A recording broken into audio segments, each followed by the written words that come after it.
Hello, ladies and gentlemen, and welcome once again to the YouTube channel grecochess, the channel of the game of chess. On September 2025, 16 chess players, 16 users of chess.com started the online tournament grecochess with 3 days per move.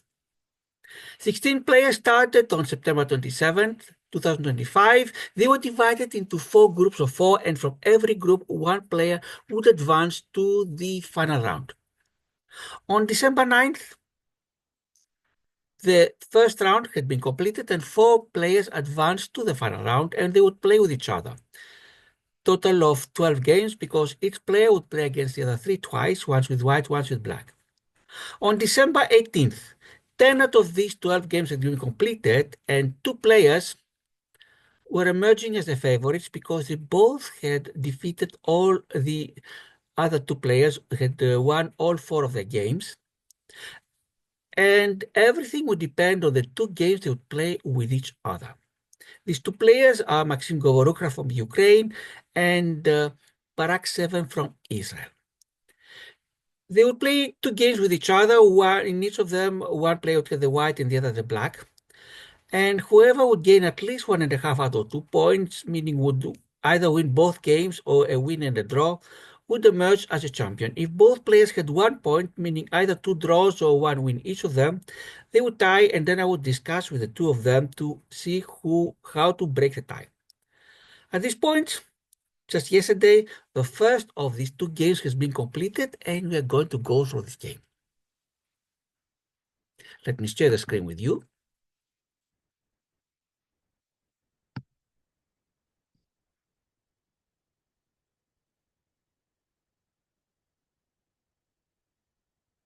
And here we are. With the white pieces is baraks7 from Israel, with the black is maximgovorukha from the Ukraine. You see their ratings, they're almost the same, 1736 for baraks7, 1737 for maximgovorukha, just 1 point difference.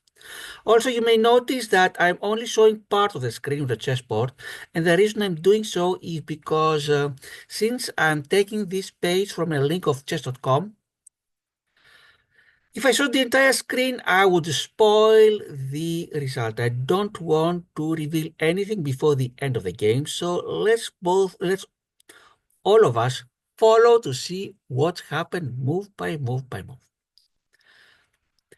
On this part of the screen where you see these 2 stripes, you're going to see the computer evaluation. If you see the number at the bottom left, it means white is doing better. At the top left, that black is doing better.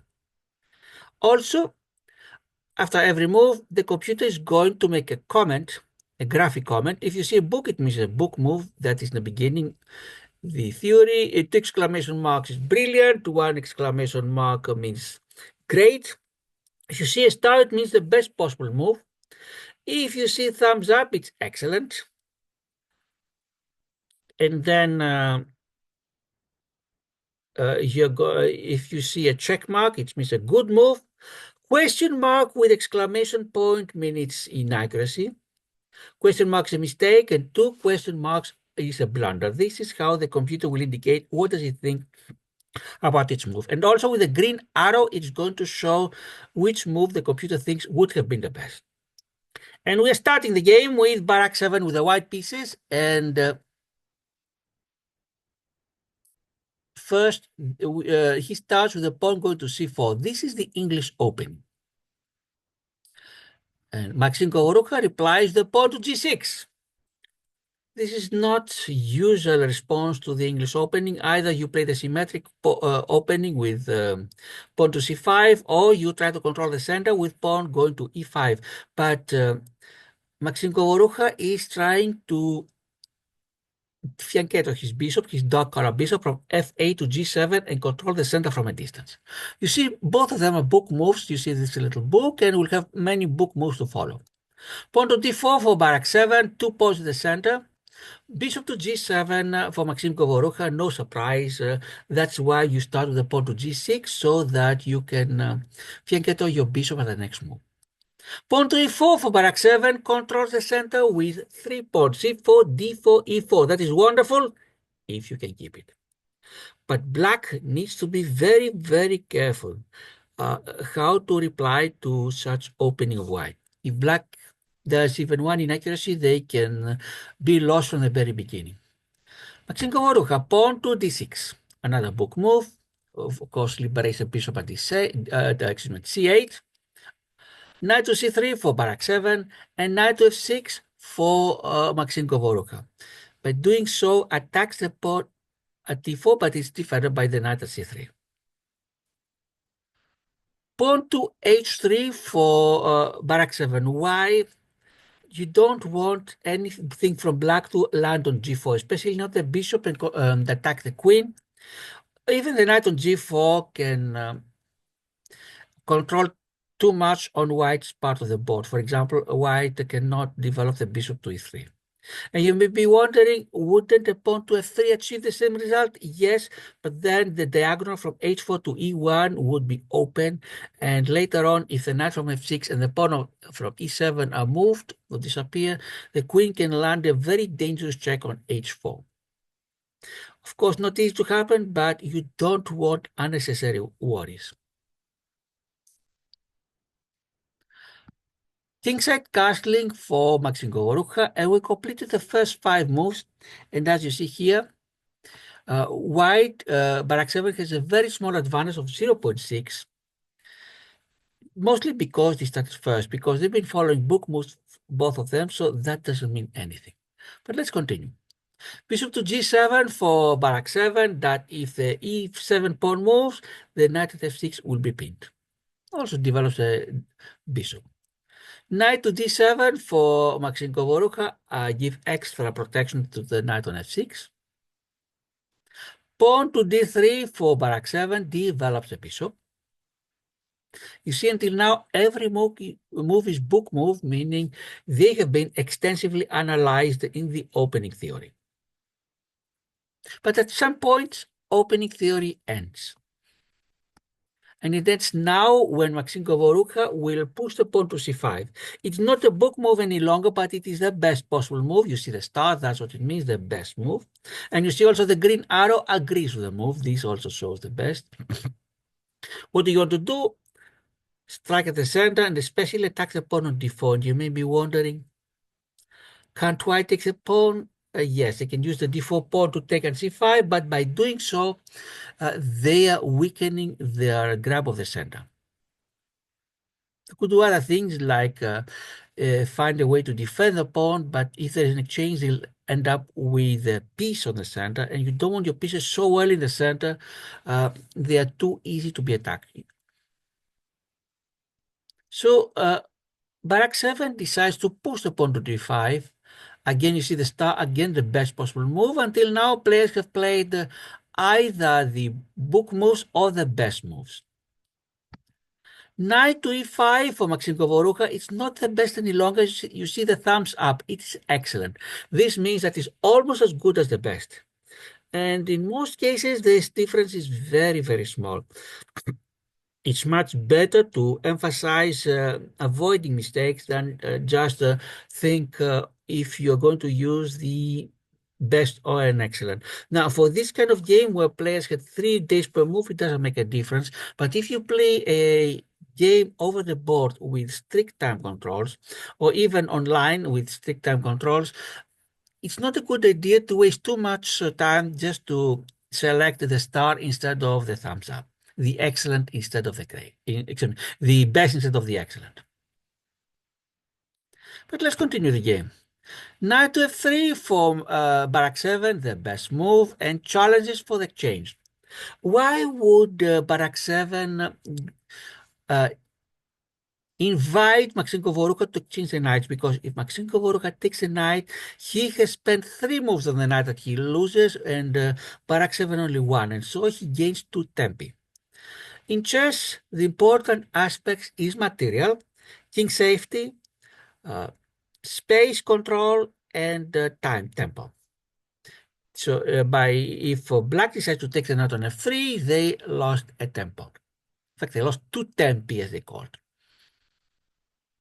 Knight to d7 for maximgovorukha, that declines to exchange the knights. Basically tells barak7, if you want to exchange knights, you can do it, but under your terms, meaning you initiate the exchange. And in chess, in most of the times, of course, there are many exceptions. If pieces of equal value are going to be exchanged, ideally, you want, if possible, your opponent to initiate the exchange. There's a saying, to take is a mistake. Because if you do so, you gain a tempo, and most of the times you control more space. And baraks7 will take the knight on e5, and maximgovorukha takes back. We completed 10 moves for each player. You see that all of the moves, with one exception, were either book or the best. Only one was excellent. And what's the score? 0.64 baraks7. This doesn't mean too much yet. Still 10 moves. And let's continue. Kingside castling for baraks7. This move now is good. Rather have the bishop go to e2. You see the green arrow? That's what it means. So the advantage of baraks7 goes down a little bit to 0.4. And Maxim Govorukha plays the best move, will take the bishop. In most cases, not always, a bishop is better than a knight, it's very slightly better. That's why if you can have the chance to do it, you have to double check everything, but everything else being equal, why not? And of course, baraks7 will take back. Pawn to h6 for Maxim Govorukha. Why? Basically poses the question to baraks7. What are you going to do with your bishop? You cannot leave it there, you lose your bishop. You can either send it back to h4 or maybe in the other diagonal. But so long as the bishop is in g5 or h4, clearly black Maxim Govorukha cannot move his e-pawn, his e7, it is pinned. That is why Maxim Govorukha first poses the question. Let's see what baraks7 has to do. Now, if bishop goes to h4, it's in the diagonal, but then pawn can go to g5, force the bishop to go to g3. Black is one tempi, but things is less safe. A bishop to h4 for baraks7. So tells Maxim Govorukha, if you want to unpin your pawn, you need to push your g-pawn and you expose your king quite a lot.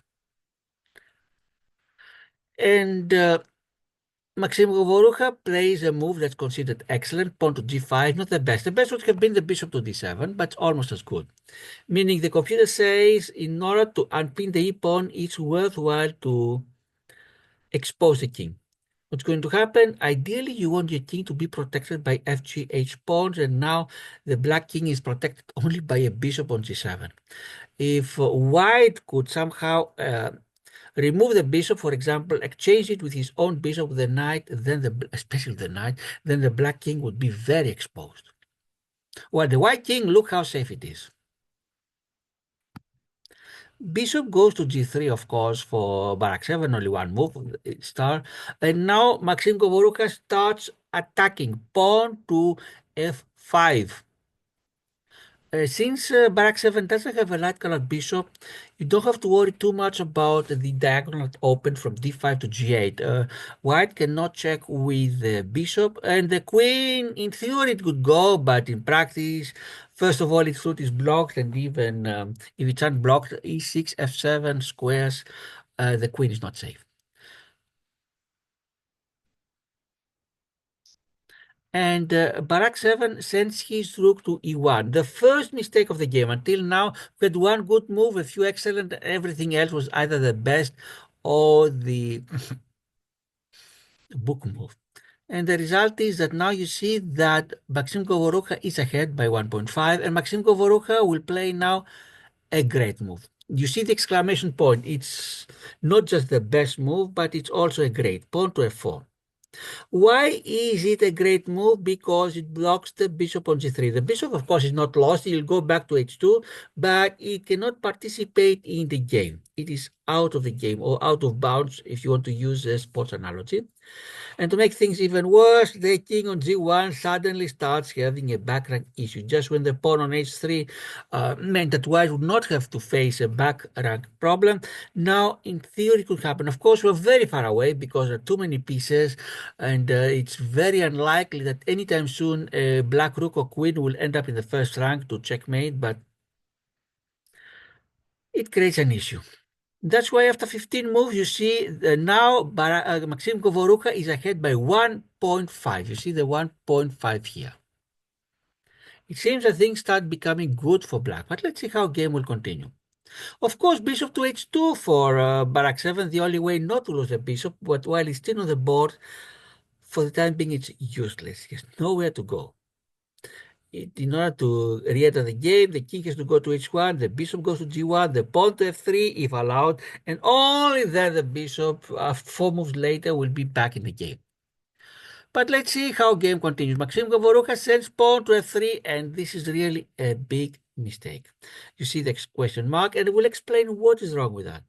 First of all, just when black, maximgovorukha, was able to force barak7 bishop at the corner and out of game, now the bishop is back in the game. This is a big mistake. Of course, the idea of maximgovorukha is to make the white king feel unsafe. And this, yes, it might be done because the g pawn has to decide what to do. Either it goes to f3, it goes to f3, black will send the bishop to h3, or send it to g3 or g4, or leave it there, and then even the rook on f1 is in danger. Of course, if you want to leave it there, you'd better move your e1 rook, so the f1 rook will have somewhere to go. So that is why maximgovorukha decided to pose this problem to his opponent. Was worthwhile liberating the white bishop. But let's see what will happen now. Bishop to g4 for barak7. Perhaps that is what I might have done. Computer thinks a miss. Miss means not necessarily a bad move, but you miss a chance for something better. The computer would rather have the pawn go to e5. But really, I have to tell you, if I was in barak7 place, I would have played something similar. To isolate the pawn on f3, hopefully put the rook on e3, and then perhaps win the pawn. Safeguard my pawn on h3. I wouldn't think to push a pawn on e5 where it could be taken bishop g7. Not sure if black would do it because then the h2 would take it and the black king would be exposed, but clearly I would have played pawn to g4. Let's read what the coach, the artificial intelligence coach, is saying. Advancing the pawns in front of the king can compromise the king's safety. This means an opportunity to punish a mistake. I'm not sure how the mistake would have been punished. All I'm seeing is that maximgovorukha's advantage has grown to 2.7. But let's see what's going to happen. Pawn to h5 for maximgovorukha, miss. The computer would rather have the bishop takes on g4, black sacrifices a bishop for a pawn. Of course, opens the white king. Of course, maximgovorukha prefers to be patient and use the h5 pawn to strengthen the attack instead of directly taking with the pawn to g4. The computer coach has a very brief comment. There was only one good move there, meaning the bishop from c8 goes to g4. But let's see how game continues. Pawn to e5 go now for barak7, and you see the exclamation point. Computer thinks that this was a great move and says this stops your opponent from being able to tactically win a pawn. Is perhaps if pawn goes to g4, back in the bishop. But let's see what maximgovorukha will do to reply. Takes a pawn on g4. These threatens to eventually win material. You see now that both kings start feeling unsafe because they deprived their pawns in front of them. And let's see how game continues, because it's a very, I would call it sharp place, meaning since both kings are exposed, players have to be very careful with every one of their moves. They can create big dangers for the enemy king, and even if you don't checkmate, they may force the opponent to concede other material or other strategic traits, elements in order to avoid mate. Let's see how game continues. Knight to e4 for barak7, mistakes in the computer after we had a lot of wonderful moves, book moves, best moves, excellent moves, and a few good. Now we have one mistake after another. Only one move worked there, and this wasn't it. And of course, the computer wants the pawn to go to e6. Yes, it's I wouldn't say it's obvious because if you move the pawn to e6 to block the bishop at c8, and this is wonderful, you do to your opponent what they try to do with you with your h2 bishop. But maybe baraks7 wanted to attack the pawn on g5. But let's see how game continues. Bishop to b5 for Maxim Govorukha, and the computer gives 2 question marks. This means blunder. It's not just a mistake, it's a huge mistake. This loses a pawn. What's happening is that Maxim Govorukha is pinning the knight, the white knight on e4, and maybe that's what he was thinking because this knight is going to grab the pawn on g5, develops the bishop, and is just before white could move the pawn to e6. If white now moves the pawn to e6, they don't block the bishop that before was on c8. But computer thinks a blunder. Let's see why. Because I have to tell you, I would not have seen it. If I was black, I'm not sure I would have played it, but it would have been one of my candidate most clearly. Baraks7 takes the pawn on g4, and Maxim Govorukha takes his bishop, and the computer thinks only good move. Would rather have the queen go to d7. And we completed the first 20 moves. Let's see the score. It has been going back and forth. After 20 moves, baraks7 is ahead by 1.1. But there is a lot to be done, especially if players continue making mistakes and blunders. Things can change when you least expect it. But now baraks7 is going to win the pawn on g5, the best move. And computer says that pawn was free for the taking. Yes. This threatens to checkmate the king. Yes. If white could play a second time in a row, queen h7, it check immediately. So Maxim Govorukha needs to do something to stop it. What can they do? If the rook from f8 moves, yes, then it's not mate. King goes. If there's a check, king goes to f8. What else could they do? I don't think too many other things. Bishop could go back to f5, perhaps. Yes, that would be a good move, and threaten the queen on d3. But let's see what Maxim Govorukha did. He did what I might have done, bishop to f5, and computer thinks a mistake. The best option was to win the tempo by threatening a knight. So they would rather have the rook go to 5 than threaten the knight instead of the bishop.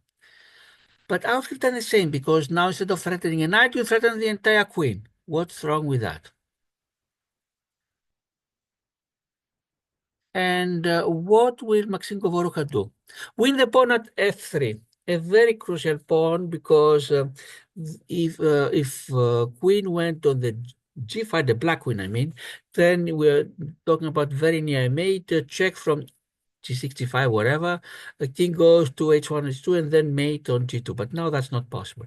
But here there's a problem that if the black bishop goes anywhere, the white king will be under attack. Of course, black would love to have his bishop on d3 and threaten the rook on f1. The problem being that the queen on f3 would take the bishop. Where else can the... Oh, h3, the same story. While black has discovered possibility, unfortunately for black, it doesn't seem anywhere that they could win anything, because most white pieces are in light, dark squares, rook e1, bishop h2, knight g5, so the bishop and f5 cannot attack them. That is why white decided to take the chance. But let's see how game continues. Pawn to e6 for Maxim Govorukha, a little bit too late. A few moves before it would have been excellent. No, I'm sorry, I made the wrong comment. A few moves before, the white pawn to e6 would have been excellent. What Maxim Govorukha is trying to do is trying to stop the white pawn going to e6, because if it goes there, it is what's called a protected pass pawn. And it can only be taken with the sacrifice of a piece. But the computer doesn't like it. I might have played myself, I have to tell you. Many moves that the computer doesn't like. If I was in the player's position, I might have played it, or at least consider it as a candidate move. What does the computer code say? The better move was to develop further. Would rather have the queen go to e8. But it takes lots of guts to put the queen opposite the white rook on e1, and also allow the pawn to go to e6. But let's see how the game continues. Knight to e4 for baraks7 mistakes the computer. This leaves a pawn without defenders. This means an opportunity to eventually win a pawn. Computer would rather have the queen go to g2 and pin the bishop at g7. Still, this is not easy move to make, because if a black rook could end up on the g file and protected, then the white queen is pinned. Some moves are not easy, meaning the chances you take, the risks are great. Of course, the computer that can see 10, 20 moves ahead knows if this leads to disaster or not, but a human can only play with, I wouldn't call it probabilities, it's not backgammon, but what are the chances that that could happen based on past experience? You can only see up to a point. Now, Maxim Govorukha is going to take the pawn on e5. This pawn was free for the taking. Queen to g2 for baraks7. Does the move too late? With this would have done before, according to the computer. And since the bishop is on g7 is pinned, Maxim Govorukha removes the pin by moving the king to h8. So the bishop on g7 is not pinned any longer. It's a nice location on the long diagonal for the bishop. You don't want it to be pinned, which means useless. Let's continue. Knight to g5 for baraks7. The white knight is near the black king. If it was not for the rook on f8, the white knight could land in f7 with a royal fork and win the black queen. And 25th move for Maxim Govorukha got scared with the knight there and wants to remove the knight, because otherwise the rook on f8 is stuck, cannot move. But computer thinks it's inaccuracy. Question mark followed by exclamation point is inaccuracy, meaning it's not exactly a mistake, but it's a slight error. And computer says the better move was to double the pawns, meaning the pawn on e6 take on d5. Complete the first 25 moves and let's look at the score. baraks7 is leading by 2.9, but with so many inaccuracies, mistakes, and even a blunder taking place, things could change when you least expect it. And they can change dramatically. You've seen for one move to the other, one bad move, one player change the score quite a lot. That's why the game is still going on. Bishop to e5 for baraks7, the best move, and pins the bishop at f6, but the bishop will take the white bishop. And now rook takes e5, of course, clearly that's what needs to be done. And queen to f6 for Maxim Govorukha, threatening the rook on e5. If it was not for the bishop on f5, the rook would love to take the pawn on e6 and have the d5 pawn being a protected pass pawn. In fact, one could even consider thinking about it. Yes, you're going to lose a rook for a pawn, but you have a protected pass pawn, and so I wouldn't play it, but at least I would think about it. Pawn to f4 for baraks7 to gain more space and protect the rook on e5. You want it to be there. So if the bishop on f5 leaves or disappears, then we win the pawn on t6. And the d5 is a wonderful protected pass pawn. Let's see how game continues. Computer would rather have this exchange, but then the c4 pawn goes to d5 and is a pass pawn, not protected any longer, but it is a pass pawn. Maxim Govorukha decided to place a rook on g8 and pin the knight on g5. Computer thinks it is good with a checkmark, meaning it's better than nothing, but not at the best, not even near the best. King to f2 for baraks7. Why? in order to place perhaps the rook on h1, even though the computer would rather have the queen go to h1 in the check, because what baraks7 is thinking is if he checks from h1, king has to go to the square g7, assuming that maybe otherwise they're really sacrificing the loss. If they put, for example, the bishop on h7, rook h7 is mate. Of course, you're not going to sacrifice a queen just to stop a check. You're not going to sacrifice the bishop to h3. So if rook goes to h1, next move, if white could play two moves in a row, rook to h1, king to g7, and then we have a wonderful discovered check with the knight on g7. You can start even taking your time to think what is the best threat for black, for white against black, that is. Rook to g7 for maximgovorukha. So if there's a check, king goes to g8, and you don't have to worry about the discover. Check. Pawn to e6 for baraks7. And maximgovorukha needs to see how to deal with that. It's an excellent move. The best would have been directly check with the queen from g1. And now what is the problem? There are many ways, at least how many ways? There's only one way basically to win the pawn on d6 with a bishop. Of course, queen cannot take it, you lose your queen. You may block it with your rook, but then you're too exposed along the g file. If bishop takes it, then what can happen? Knight takes the bishop from g5 and queen cannot take it back from the rook, meaning black really cannot stop it at all, unless they are willing to sacrifice their bishop for a pawn. And they decide to send the rook on d8. Computer would rather have the bishop go to d6.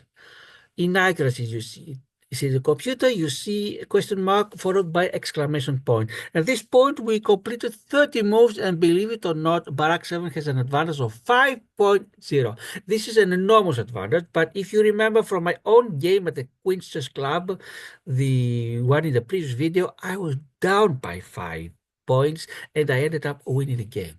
So it is, anything can happen, anything can happen. Materially, baraks7 has a +2. Let's see, what do both sides have? Both sides have queen, two rooks, and knight. Pawns.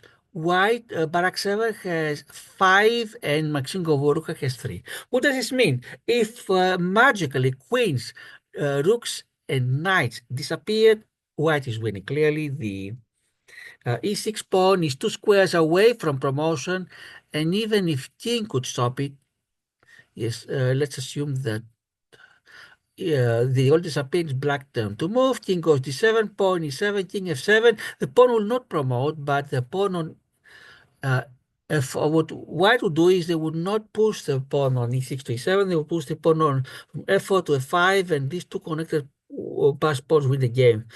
So really, this means that if maximgovorukha wants to fight a game, he cannot afford to exchange. This means that baraks7 can offer pieces exchanges. In fact, here it's not even to take a mistake, because if a series of exchanges give you a winning endgame, of course you'll do it even if you first have to take. So this means that maximgovorukha needs to be careful to keep as many pieces on the board as possible. To make things even worse, we have this H file that is open, and in move 31 you're going to see what will happen. The best move for white, exactly rook to h1 with the check.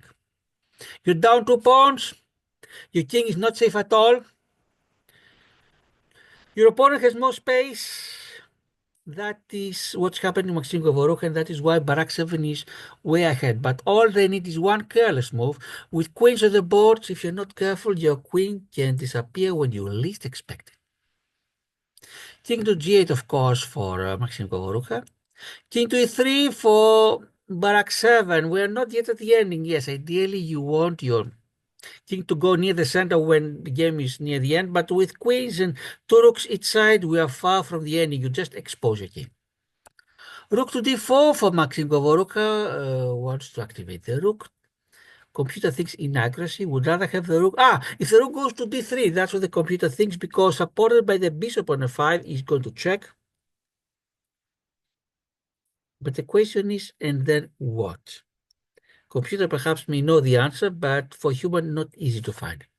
But let's see. Game continues. Pawn goes to e7 for baraks7. Excellent. Not the best. Computer would rather have queen to h2 threatening a mate on h8, but pawn threatens is very near promotion. Not only that, if it could have a second move in a row, e8 check, and only queen on f8 stops it. Queen's an exchange, but white has an extra queen, so white is materially very much ahead. That's why, even though perhaps there was a better move that might accelerate the checkmate, this move is still an excellent, winning the game. Bishop to d7 for Maxim Govorukha. This is not the right idea, says the coach. Computer would rather have the rook go to d3 and check. And you see the M appearing here, M6. What does it mean? You don't see a number any longer. M means that if white plays correctly, no matter what black does, they have a checkmate. And M6 means that if white plays correctly, black can only postpone the mate for 6 moves. But will this happen or not? On the internet, I have had games with 1 or 2 moves away from the checkmate and I've won them. Of course, on the internet, it is because the time controls were very strict, while here players have 3 days per move. But let's see what is going to happen. Baraks7 plays the obvious move, promotes with a check, and it's the best move. Of course, you're going to lose the queen, but in order to lose it, now you see it's m5, mate in 5 moves. Yes, the moment that I'm going to play it again, the pawn got promoted, the m6 became m5, making 5 moves. Of course, what else can Maxim Govorukha do is win the queen. You don't want your opponent to have 2 queens, but you're going to lose a bishop. And now it is m4. Even if you can't see the checkmate along the way completely, white is clearly winning here. What can Maxim Govorukha do? How many legal moves do they have to stop the mate? Only one. Place the queen on f8 and lose the queen. That's what they do. The green arrow pointing to the right means it was the only move. So, yes, it's the best and it's the worst move at the same time because you only had one legal move. We completed 35 moves and the score is m4, which means that if white plays correctly, if Baraks7 finds 4 correct moves, it checkmate. And even if they don't find them, they are winning the game. They may not mate in 4 moves, they may mate in a few more moves. But let's see what's going to happen. Rook to f8 check. It is excellent. The best move would have been rook to h8. So the m4 now becomes m5 again. Only move, the fourth, you see the arrow pointing to the right. M5 now. Knight goes to e6 check. Now it is m4. And you see there is triple fork. The knight on e6 attacks. The king on f8, it's a check. The rook on g7 and the rook on d4. And you may be wondering, okay, but can't the black king take back the knight? Nope. If after the check the knight takes g7 rook because it's supported by the queen on g2. King goes to f7. Here it doesn't make any difference where the king would go. In any case, it's m3. White mates in 3 moves, but will they find it? Most likely yes. Let's see. It's very tempting to win the rook for free with the knight, but Baraks7 found out that if he sacrifices the knight, the checkmate comes faster. Queen goes to g7, checkmate. We're talking m2. And Maxim Govorukha has only 2 moves, 2 legal moves. Now, I think can go either to e6 or to e8. If it goes to e8, it is mate next move. Rook goes to h8. If they go to e6, and that's what's going to happen, star, yes. If that moves gives you the star, it means the situation is really very bad. Let's see what will happen, but it's M2, you see. So Maxim Govorukha had to choose either mating 1 move or mating 2 and chose the mating 2 moves. And let's see what will happen now. Rook to h6, now it's M1. And Maxim Govorukha had only 1 legal move. King to f5, you see this arrow. And now, if you want to pause and find the checkmate for white, for Baraks7, please feel free to do it. And it's a more than 1 mate. Let's give a look.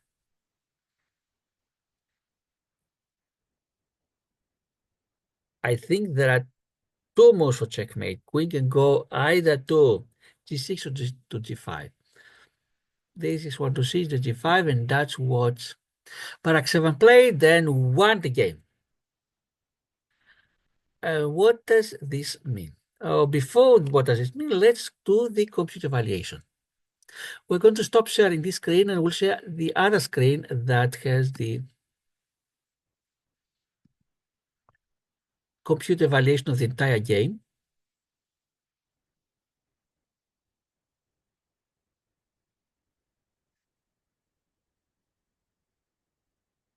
And this time we'll share the entire screen. You see what happened in the game until a point was more or less even. There were a few back and forth until finally baraks7 with the white started increasing his advantage until the end. Accuracy 81.8 for baraks7, 69.8 for maximgovorukha. They played as if baraks7 had a rating of 1600 while maximgovorukha of 1150. No brilliant moves, one great move each of them. Book 7 versus 6 for baraks7. Best 21 versus 11 for baraks7. Excellent for each of them. Good 2 for baraks7, 5 for maximgovorukha. And in the negatives, 1 inaccuracy for baraks7, 5 for maximgovorukha. Mistakes 3 for baraks7, 2 for maximgovorukha, 1 miss each of them, and 1 blunder each of them. And now we're going to see what is the case in the overall championship.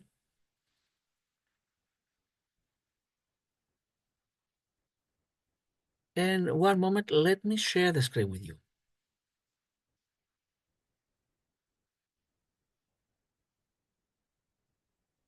You see here, this is the final round, the round 2. With the 4 finalists, you see 11 out of the 12 games have been completed. baraks7 is leading with 5 points versus 4 for maximgovorukha. And below that, my skin with 1.5, and myself, the Harry, at the very bottom with 1.5. This means that there is still a game being played between the two of them. Now maximgovorukha has a white and baraks7 has a black. If baraks7 can get at least a draw, he's a champion. If maximgovorukha wins, we have a tie. We'll show you the game once it's completed. In case we have a tie, we'll also have we'll start a procedure of how to resolve the tie. That's it for this game. But let's give a look at the other tournament been following. The one that my Italian friend Zanliro, the subscriber of the channel, has organized. And it's now already in round 2. 81 players started. Currently, there are 28 remaining in the game. And let's see how it's going. 28 divided into 4 groups of 7. And here we are, the underwater moonlight. Oh, group 1, excuse me. No, sorry, this is the one where I participate in the loss. Here we are. Group 1, maximgovorukha leads with 9 points in 10 games. I'm counting now to see if he is guaranteed to advance. And it seems he is guaranteed to advance because the only people that can pass him are, no, AMT, that is second with 7 points, and Zanilor, that has not yet completed the game. I'm counting again. There's a chance that Khaled Kadab might tie with 9 points. So Maxim Goruch is not 100% guaranteed, but almost guaranteed to make it to the final round.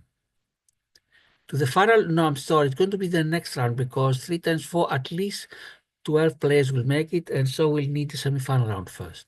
But Maxim Goruch is very near advancing to the semi-final round. Group 2, what's happening? PGO 74 leads with 7 points, but nothing is decided. Group 3, we have 2 players tying Chinan Fu and Iraq Lion leading with 6 points. And group 4, Lysithea Vantres leading with 7 points. But that's it for now, ladies and gentlemen. Thanks for watching the channel.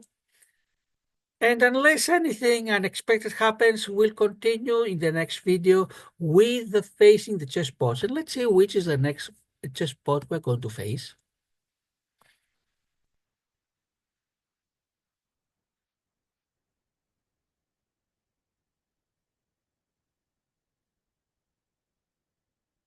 Play the bots.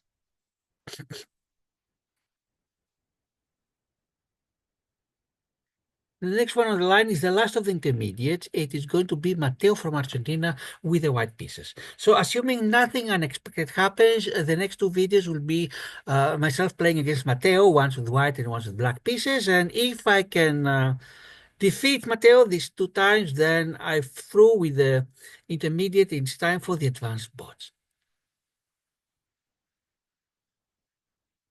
But ladies and gentlemen, thanks for watching. Thanks to all the viewers, the subscribers. If you have not subscribed yet, you may consider doing so. All you need to do is click the button subscribe. To the likes, to the comments. This is grecochess. I'm your host, Harry Lauseniziris, and for now, goodbye.